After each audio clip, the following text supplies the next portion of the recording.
Momen kelahiran Kristus ke dalam dunia ini sesungguhnya adalah momen kehadiran Allah Sang Maha Cinta itu masuk ke dalam dunia ini. Walaupun memang diwarnai dengan berbagai macam skandal dan peristiwa-peristiwa yang menyeramkan, mengerikan terjadi pada saat kelahiran Kristus, tetap tidak dapat dipungkiri bahwa kehadiran Tuhan ke dunia ini adalah masuk lewat pintu kelahiran Kristus.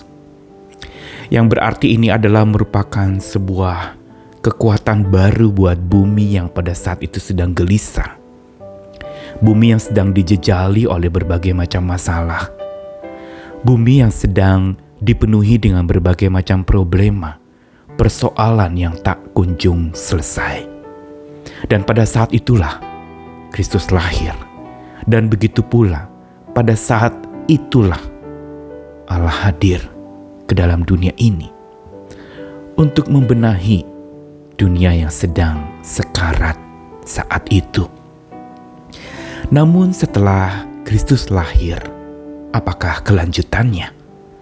Apakah hanya sekedar sebuah perayaan dan peringatan belaka yang dirayakan oleh seluruh dunia? Tetapi apakah kelahiran atau kehadiran Tuhan lewat Natal itu sungguh sudah menjadi bekal bagi orang-orang percaya untuk melangkah maju lagi? Janganlah pernah biarkan kelahiran Kristus itu berlalu begitu saja tanpa pesan dan kesan yang mendalam. Karena kelahirannya sesungguhnya menjadi langkah cintanya untuk membekali hidup orang percaya dengan hadirnya. Sehingga orang percaya dapat sungguh merasa diberkati karena dibekali oleh hadirnya Tuhan. Saya Nikolas Kurniawan menemani lagi di dalam Sabda Tuhan. Kali ini dari satu bagian cuplikan Mazmur 139 ayatnya yang ke-7 sampai ke-12. Kemana aku dapat pergi menjauhi roh-Mu, kemana aku dapat lari dari hadapan-Mu? Jika aku mendaki ke langit, Engkau di sana. Jika aku menaruh tempat tidurku di dunia orang mati, di situ pun Engkau.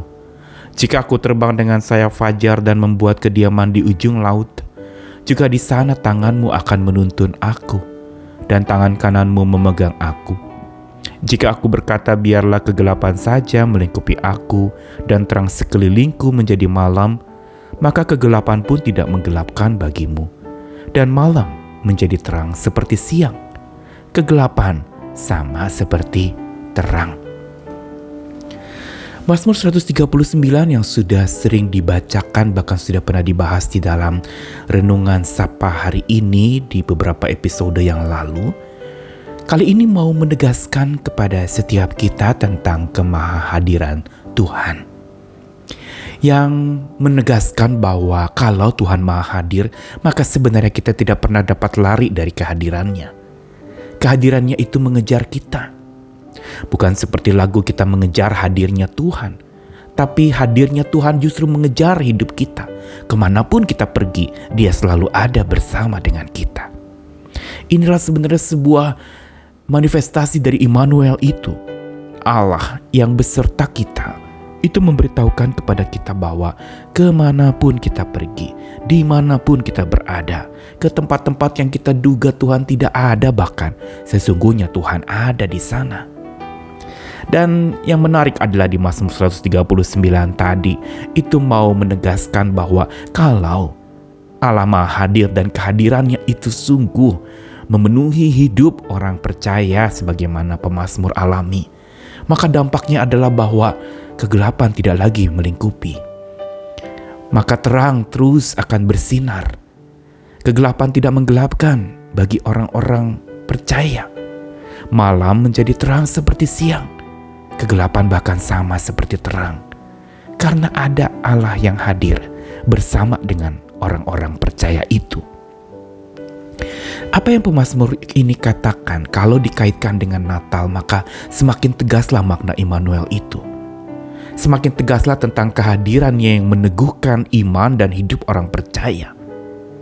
Tapi pertanyaannya, apakah kehadiran Tuhan itu sungguh berkuasa penuh dalam hidup kita? Atau kita jadikan sebagai andalan utama di dalam kita menjalani hari-hari esok kita? Bukan kebetulan kalau bulan Natal itu ada di bulan terakhir dari satu tahun untuk memulai tahun berikutnya. Ini mau memberitahu kepada kita bahwa memang kehadiran Kristus, kehadiran Allah lewat lahirnya Kristus sesungguhnya merupakan bekal yang sangat diperlukan untuk menghadapi hari esok. Kehadiran Sang Maha Cinta atau Allah ke dunia ini lewat kelahiran Kristus adalah bekal kekal. Yang bukan sekedar bekal yang kita bawa-bawa kemana-mana, tetapi sebuah bekal kekal yang bikin kebal hidup hadapi tantangan. Berarti hidup kita sungguh dipenuhi bukan saja dengan iman kepada Tuhan, tetapi oleh imun perlindungan kehadiran Tuhan. Itu menjadi semacam perisai.